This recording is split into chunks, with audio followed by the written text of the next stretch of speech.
Halo Bu Eva, nama saya Jonathan Ardo Nartosyawan. Saya ingin menjelaskan tentang praktikum kultum bakteri. Saya akan menjelaskan tentang fungsi terlebih dahulu, fungsi alat. Pertama ada glass beaker, wadah untuk mencampur dan menyiapkan media kubur bakteri seperti agar-agar sebelum dipanaskan atau disterilkan. Kedua ada panci, memanaskan atau mensterilkan alat dan media kultur dengan cara direbus.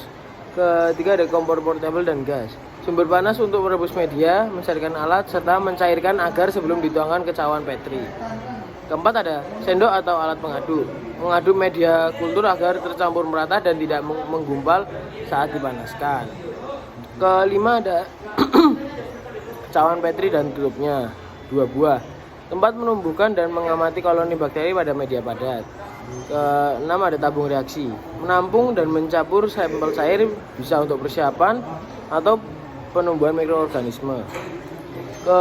Ketujuh ada kaca spreader, meratakan suspensi bakteri di permukaan media agar pertumbuhan koloni menyebar secara merata. Lalu ada pipet tetes, mengambil dan memindahkan cairan yang mengandung bakteri dari tabung reaksi ke cawan petri dalam jumlah kecil secara terkontrol. Lalu setelah itu fungsi bahan ada selotip, menutup dan mengamankan cawan petri agar tidak terbuka serta mencegah kontaminasi dari mikroorganisme luar. Ada lagi bubuk agar-agar tanpa warna dan rasa, bahan pemadat media kultur yang menyediakan permukaan padat bagi bakteri untuk tumbuh. Lalu ada air 450 ml, pelarut bahan media kultur dan untuk mencampur sampel tanah sehingga bakteri dapat tersuspensi. Lalu ada gula pasir 30 gram, sumber nutrisi atau energi bagi bakteri untuk membantu pertumbuhan dan perkembangannya. Ada lagi kertas label, memberi keterangan pada cawan petri seperti nama sampel, tanggal dan perlakuan agar tidak tertukar.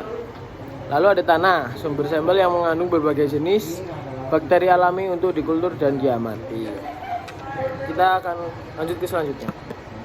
Setelah fungsi dari alat-alat dan bahan, aku akan menjelaskan tentang data yang kuperoleh.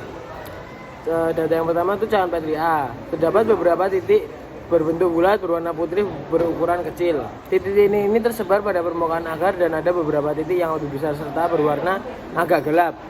Selain itu ada juga yang berbentuk seperti akar-akar. Titik-titik dan akar-akar tersebut adalah campuran bakteri yang berasal dari udara di toilet yang mengkontaminasi agar saat cawan petri dibuka. Yang kedua ada data dari cawan petri B, yaitu tanah. Bedanya dengan cawan petri A yang udara tadi, di sini terdapat banyak gumpalan-gumpalan yang tersebar di permukaan agar. Gumpalan-gumpalan ini berbentuk tidak beraturan, lebih besar daripada di cawan petri A. Campuran bakteri udara dan bening. Hal ini disebabkan karena air telah terkontaminasi oleh tanah yang membawa berbagai mikroorganisme dan partikel, kemudian menyebar setelah didatakan. Setelah inkubasi, pertumbuhan bakteri dalam bentuk koloni yang bercampur dengan sisa partikel tanah dapat terlihat. Perbandingan dari cawan A dan cawan B ini, kontaminasi dari udara menghasilkan koloni dengan bentuk dan warna yang bervariasi.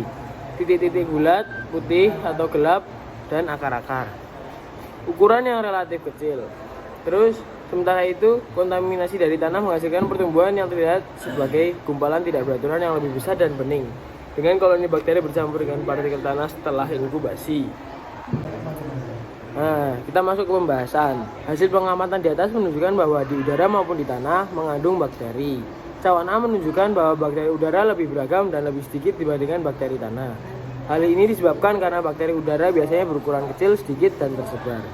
Agar terkontaminasi saat cawan dibuka selama kurang lebih 1 menit. Sedangkan pada cawan B menunjukkan bahwa bakteri tanah lebih banyak dan lebih besar dibandingkan bakteri udara. Hal ini disebabkan karena sampel tanah mengandung lebih banyak bakteri dengan jenis yang beragam. Selain itu, bentuk campuran berupa gumpalan disebabkan oleh partikel tanah yang ikut terbawa. Perbedaan bentuk pada campuran ini bisa terjadi karena jenis bakteri yang berbeda, jumlah bakteri awal, kondisi medium agar, dan partikel yang ikut terbawa. Sekarang kita masuk ke evaluasi. Evaluasi yang saya tulis di sini itu menurut saya yang harus saya evaluasikan adalah kelengkapan data. Mungkin data-data yang saya berikan tidak selengkap teman-teman saya dan bisa dikurang lengkap. Terima kasih.